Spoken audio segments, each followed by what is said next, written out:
Welcome to the Confident Host podcast with me, Kay Gibbs. If you're a holiday let host or co-host looking for more bookings, more efficiencies, and to get ahead, then you are in the right place. Each episode brings you practical tips, real stories, and expert advice. In today's episode, I'm talking with a holiday let photographer extraordinaire, Si Ranshaw, who's going to share loads of advice, actionable tips with us about our photographs and how to make the best of what we've got and opportunities with professional photographers. So let's get started.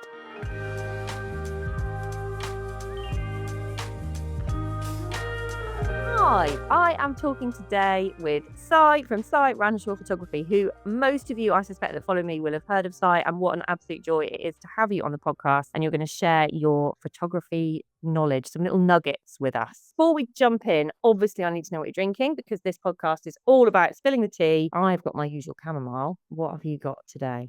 Today I'm drinking ginger and lemon for a change. I normally drink coffee, but I can't do too many, so I thought I'd do a change, and I even colour coordinated the mug. Love that. It's for anyone listening and not watching, he's got a yellow mug to go with his lemon. Love that. Love that. Colour coordination is key. In fact, that's great coming from you, because one of the things that I'm going to talk about today is that as a photographer, you're an artist and you're all about picking out things to make our properties look beautiful. And so no one else on this podcast has considered the colour of their mug. But that's testament to your artistic eye, I think. So tell us just briefly about your business, what you do, and why we should know about you. Basically, I'm an interiors and architectural photographer. I specialise in holiday accommodation, rentals, cottages, apartments, and also hotels. But probably 90% of my business is travelling up and down the country shooting holiday cottages. Brilliant. I mean, you've got a brilliant reputation. I often get clients tell me how great you are. I've had lots of clients use you, and you're also super friendly and lovely on social media, so people get to know you that way too. I know you're based in Cirencester, so you can cover quite a lot of the country. Do you go as far as Scotland? I have gone as far as Scotland. What I tend to do now is I try and get a few jobs. Got a couple of queries at the moment because it's a long way and it's got to be worth it for me and it's got to be worth it for the clients. So yeah, I will go into Scotland. Yeah, particularly if you've got a couple of jobs to do. So if people want to club in with their neighbours, that's not a bad idea either. We've got your details attached to the podcast links here, so you can have a little look at those. And Si is going to share some of that knowledge that he brings today.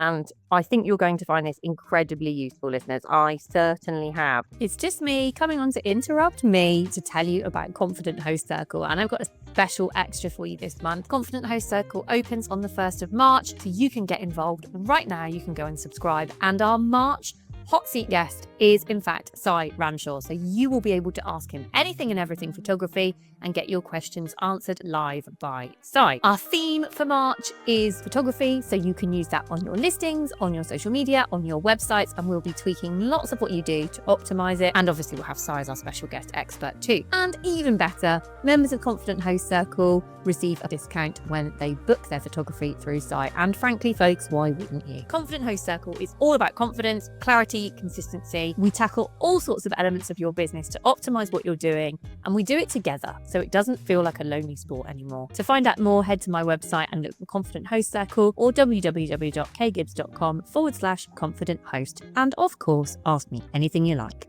Back to the podcast. So let's first of all talk about why photography matters. Obviously, it's your whole job. And I'll be honest, in my job as a holiday let coach, it's a massive part of what I talk about too, because imagery is just, well, an image speaks 1,000 words, doesn't it? It's so important in how we sell. And I think increasingly so with social media being how a lot of us sell. We are bombarded with images every day. And so creating images that actually stand out is just utterly key, isn't it? Tell me why it matters. It is, because if you look at the market 20, 25 years ago, you would normally try and get a copy of a newspaper and you'd make a phone call to make a booking, or you would turn up in a seaside town and head for the tourist information, and they would give you a list of places to stay. Now it's gone, it's changed 1,000%. You look online, the principle of a photograph, it's always been, a good photograph creates an emotion and it creates a link between person viewing. If you've got a holiday cottage and you're on a website, you've got to tell people about it. People have to see it. It's your shop front. Absolutely. And people are so much more likely to look at those photos before they go anywhere near any text. That's the thing. Well, exactly. And if you've got a shop the blacked out windows, you're not going to be that curious to go in and see what's there. It shows you what you can offer people. And going to stay in a holiday cottage, you're not selling the cottage, you're selling the experience. You're selling that week of relaxation and fun. Yeah. It's people's hard-earned holidays. Yeah. So it has to be reasonably accurate. This is one of the big differences between real estate photography and holiday cottage photography. Real estate like to go very wide. Yeah. There's no problem because the estate agent just wants to get someone in and sell to them. Whereas if you have a very large living room that's only half the size and you've got a family going there for 2 weeks holiday, they can't go anywhere else and they're stuck with it. Yeah. They're committed. Not going to be very happy. That's a really good point. It's about marketing, creating that desire, and it's also about accuracy and making sure people know exactly what they're buying because it's likely to be one of their biggest purchases. So it's important that we convey accurately. So that's why it matters. The theme of the podcast series is what your, for this one, photographer would tell you if they weren't afraid of hurting your feelings. And I saw you're such a nice person that I'm sure you never say the harsh truths to people when you're thinking them. But this is your chance. Tell us, when you see people's photographs or when you turn up at someone's property, what makes you think, oh no, what would you tell us? If somebody shows me the photos, and I wouldn't hurt somebody's feelings.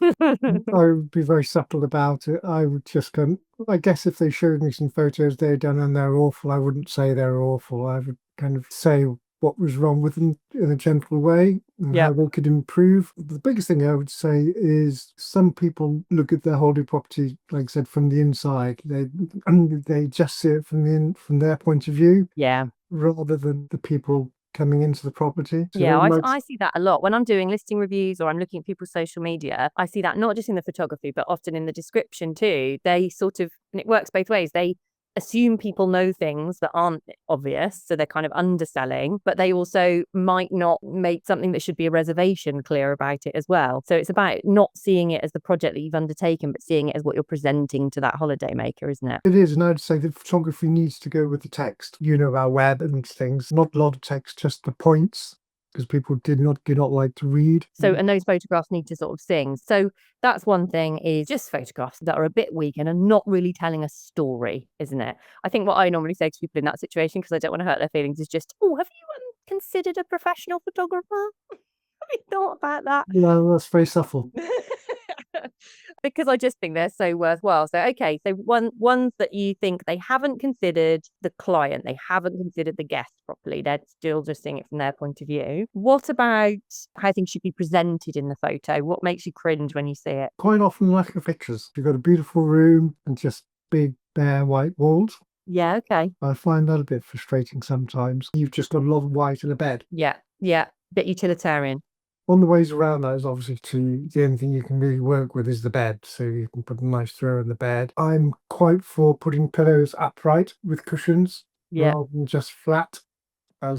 Cheap, horrible flat pillows. Yeah. 3 pillows will be about this high. I think that's a bit deflating. Yeah. In there. That's a good point. I think sometimes people can complete the project and forget to do that finishing, colour, cushions, artwork, anything like that that's going to really finish it off, and sometimes photos can be a bit colourless. Yeah, certainly pictures, obviously don't overdo it, but I do come across some bedrooms and there's just a lack of pictures, there's a lack of furniture, it's just a big space with a bed in the middle of it. So yeah. And that's a fairly simple add-on for people to go away and do too. So another one I know we've spoken about before is sort of clutter. And sometimes you'll see a photo, or I'll be honest, so I'll see a photo and I'll think, oh, that's just not selling it as well as it could if it's got, say, cleaning products in it, or if there's just some bits on the worktop that maybe could look a bit clearer and fresher. Because there's pictures and artwork and a throw that adds something to an image, but then the clutter side of things, or a little bin in a corner, that's a pet peeve for me. I just think it looks a bit tatty. It could look smarter. Yeah, cleaning materials in the kitchen, bathroom. I tend to hide all bins unless it's a very nice bin. That's a nice wicker bin and there's a big space at the end, so I want to fill it. If that's the case, well, uneven the bin. Yeah, but your domestos and your very liquid, hide your plastic draining board, get rid of it. Yeah, it's something I normally do, but I always say, to the client, if they can do it themselves, then do it, because that gives me an extra half an hour to concentrate on the pictures, really. Yeah, so that's something then, you've lined me up perfectly, Si, for a plug of my photography and staging guide that you've read and chipped in on. I've got a guide to this, and it's about exactly that. It's not for a second trying to say don't get a professional photographer. A professional photographer is absolutely the right thing to do, whatever your size, whatever your scale, you will make your money back in no time. It's such good value. But the way you get the best value out of it is by doing the prep work yourself. So doing that staging that we're describing, clearing things away or putting things out or whatever needs to happen, and being really prepared so that your photographer can concentrate on the art that is getting a really lovely photo. And like you say, maybe get an extra photo because you've got that bit more time. So you can find my photography guide on my website, www.kgibbs.com. It's a great way of getting the absolute best value out of that, and has some of these tips that I was talking about in it. So in terms of staging, another one I would add is making sure that you're staging it for the right number of people. I often see people say, oh, I'm not selling, I'm not really sure why. And they've got a property that sleeps 8, but the picture of the dining table shows me 4 chairs around a dining table. And that just is confusing immediately to guests. Confusion is the enemy of sales. The guest is looking at that on Airbnb or on your website or on your Facebook, and they're going, well, does it sleep 8 or does it sleep 4? And here's the truth.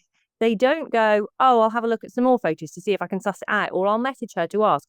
They just retract. They just come out and find somewhere that is more obviously aligned to what they need. So yeah, I just think that's so important. And it's also important that your photographer knows how many people your property sleeps when they're taking pictures, so they can be aware of that and, take the dining table from an angle that shows that there is all that seating. If you don't know who your ideal guest is, you can't know who you're aiming your artwork at, Absolutely, yeah. You should always dress the dining room table for the amount of people Yeah. it sleeps. And any outdoor seating as well. I think doing the same is important. So while I advocate that we should be offering as much support to our photographer as we can, you are at pains to tell me, Si, that we should not be hanging over your shoulder.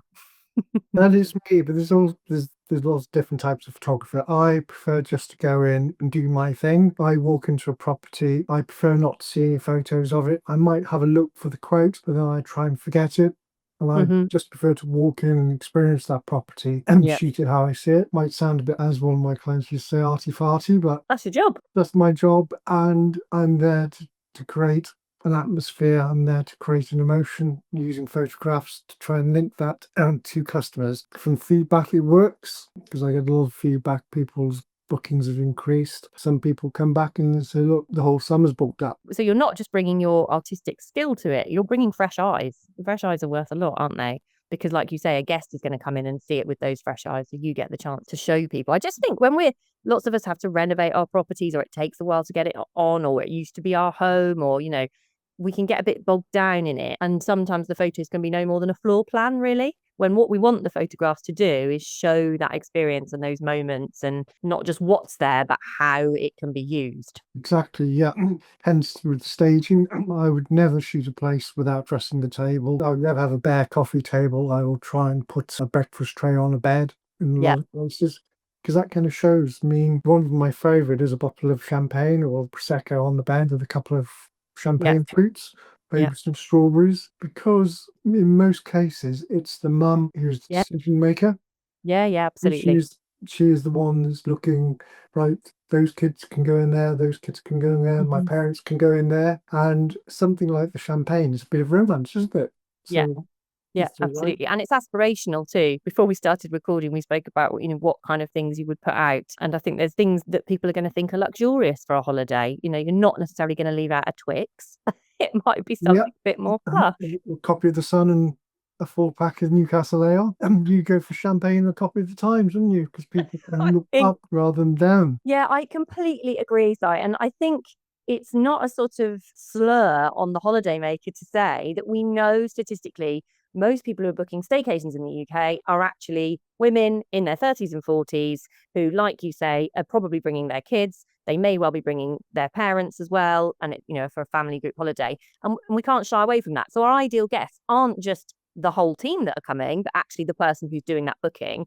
And speaking from experience, I can tell you, she's knackered and she wants a rest on this holiday.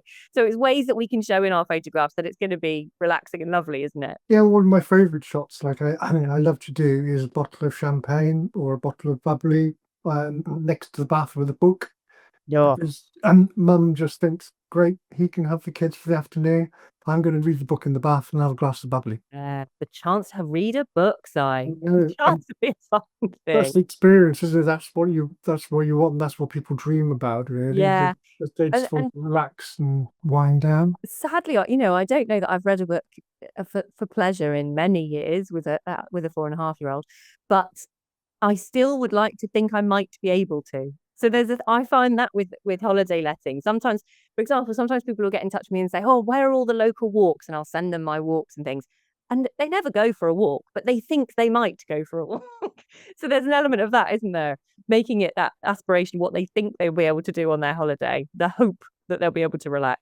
Every time I go on holiday, I take 3 books. I take my sketch pad and my pencils. Yeah. Never touched. No, Every time. no, but the idea is there. They just go with me, Yeah. just in case. Yeah.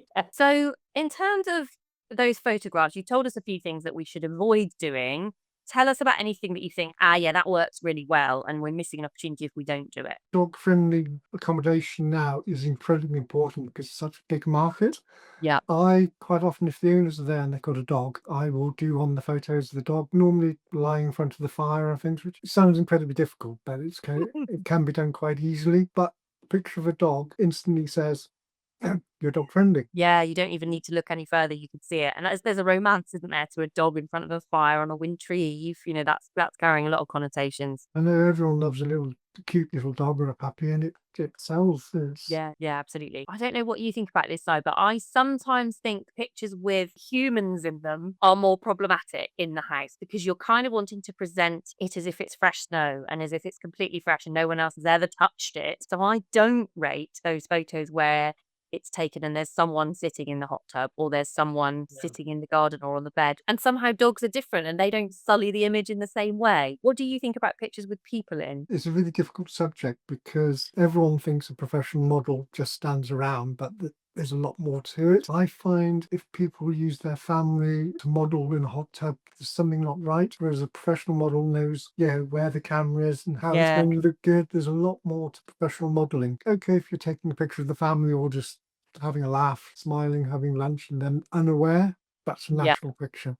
But if you're trying to pose somebody, unless you're very, very good, and the model is very, very good. Yeah. Whereas with a dog, they need no training whatsoever. Yeah, they don't know having the photo taken, which is No, why why they look natural. if you take a photo of the family and they're not aware and they're just talking and laughing, you can get a really nice shot. Yeah. If you tell them you're going to take a picture and say, right, then you smile. And one of my rules with taking a picture of a kid is never tell a kid to smile. Yeah. You don't want it. You won't get a proper smile. Yeah, I would take the dog. I wouldn't take any humans myself. Yeah, dogs are natural and they don't know having the photo taken, and they're just quite happy. So they can be quite a challenge, but I bet. They say never work with animals or children, but you're giving it a bash. yeah, it worked. It does work as a good photographer. Coming back to what you would tell us if you weren't afraid of hurting our feelings, anything else that's a kind of telltale, oh, that's not a great photo for you? Please don't put a picture on your website of say, a bedroom taken at night with a black window, with the window and the all being dark outside. Yeah. It's just not appealing. The light is really bad. There's nothing worse. And also swanky lines. You don't want a room in your house to look like a fun house in a fairground. Verticals should be vertical, horizontal should be horizontal. I do have a post on my blog about that. The reason why, well, basically just because the camera's pointing up or down, or if you're doing a 1-point perspective, which is straight on, the camera's going left or right. So it's very easy to correct on your phone. I use tilt shift lenses, which gives me a lot more freedom and a lot more composition opportunities, but you can still correct those. Even for any photos we might want to take ourselves, we can still do a better job on those wonky lines. You can do a better job. You can't do a perfect job because the camera has to be dead straight to keep your vertical straight, but it's very important for an architectural photographer. And also it's the quality of the photograph. If edges of the room are not like this, either side of the window in real life, and people see it and it looks amateur.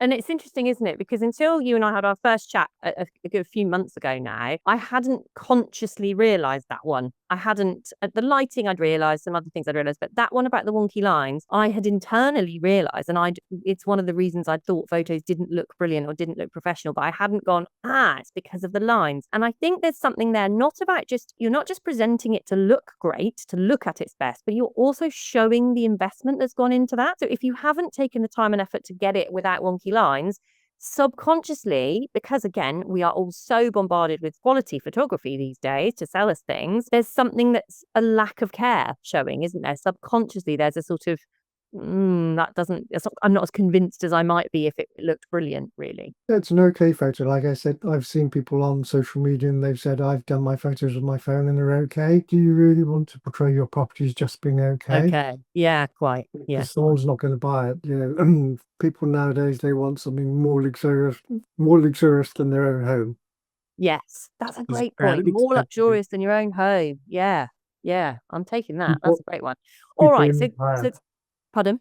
People are aiming higher. Yeah, making it aspirational. So we definitely are agreed that getting a professional photographer is just absolutely the way to go. So my place, the Snug, is really small and therefore quite inexpensive. It only seats 2 to 4, but having professional photographs in there just makes such a difference. In fact, the fact that it's small means that when she's come, she's been able to just take pictures that are much better than what I could possibly achieve. So that's one of your tips, basically, but it's not quick because we do need to book you in.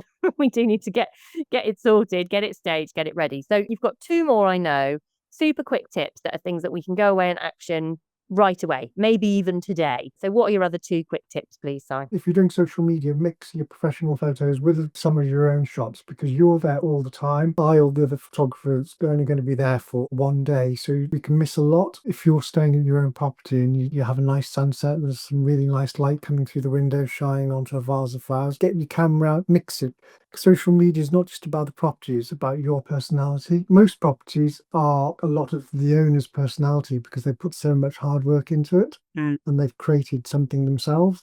It's my job or a professional's job to come in there and try and portray that the best way as possible. But there'll be lots of opportunities when I'm not there that you can get a really nice little shot. And there might be some practicalities that it doesn't make sense to ask your photographer to do as well, like washing machines or high chairs, that kind of thing that might just work better to do yourself. Absolutely. Things like that, yeah, they're time consuming and I kind of work with colours. So if I'm doing a nice shot and there's this bright blue and red and baby chair at the end, the viewer's eye is just going to go to Yeah, that. bit jarring. Yeah, So absolutely. it's because you're also thinking about the viewer's eye and you want Yeah. to lead them through the room because Yeah. you've got something big and bright in the middle. Like I always go for very subtle flowers because if you've got a luminous bunch of flowers all in the then that's room, all I see. that's all you see, and that is the main thing, the main characteristic of the image. It's the main point of the image. So Yeah. if you Well, don't that's really great. want, That's something we can act on, lots of us, straight away. Get that picture of that sunset or the flowers that are out in bloom at the moment when your photographer's not there, all those practicalities as well. The last one is about a time of day. twilight images, especially done by a professional, or sometimes they work yourself, is a fantastic hero image. It grabs someone's attention. To do it professionally, I can stand outside at sunset and do 100 to 150 images. And I layer them all up and I just take out little bits. I walk around with a light with an orange gel on the front, just to exaggerate that line coming from the house and hitting the front, avoiding any dark areas, shadows. Big thing with me, I don't like to have a photograph with any dark areas. So I Yep. visual images just to cover that so you can see everything. So there's not a dark patch in the bottom right hand corner. Twilight images are really atmospheric. They're real attention grabbers. They're the real hero image. And a lot of my clients will use them on their homepage as the first photo someone sees. Yeah, absolutely. Well, that's a great tip because if we can go out and get one this evening after you've listened to this, potentially. Okay. Well, there was so much useful content there. I suppose, a lot of what we've said, people might well go and try to do themselves, and you might come up with a better picture than you otherwise would have done. So go ahead and do that. But if in doubt, book a professional is the overarching message. I would only caveat that by saying, if you're new and you haven't yet got any materials to advertise with and you're, say, waiting for a photographer, then something's better than nothing. You're not going to sell any nights if you've got any photographs. So put something up on your website or your social media or your Airbnb, whatever. But once you've got your professional photos, I think most people are blown away once they come back and they can really see how it can be shown in best light, quite literally. So, Si, if people would like to get in touch in order to book you in, they can find you on your website and we'll attach that link. And you've got Instagram and Facebook as well, I think. I do a lot on Instagram. Several times a week I'll post onto Instagram. I'm going through a Reels phase at the moment, which is quite good fun. You can do the Reels quite easily on the phone. I use my iPhone quite a lot. As long as you've got good imagery to do them with. Yeah, and I also try and post several times a month, amongst some of the latest properties I'm shooting. Yeah, and it's quite inspirational, I find, following what the images you've taken. They're so beautiful, and someone great to follow, even if you're not currently in need of more photographs.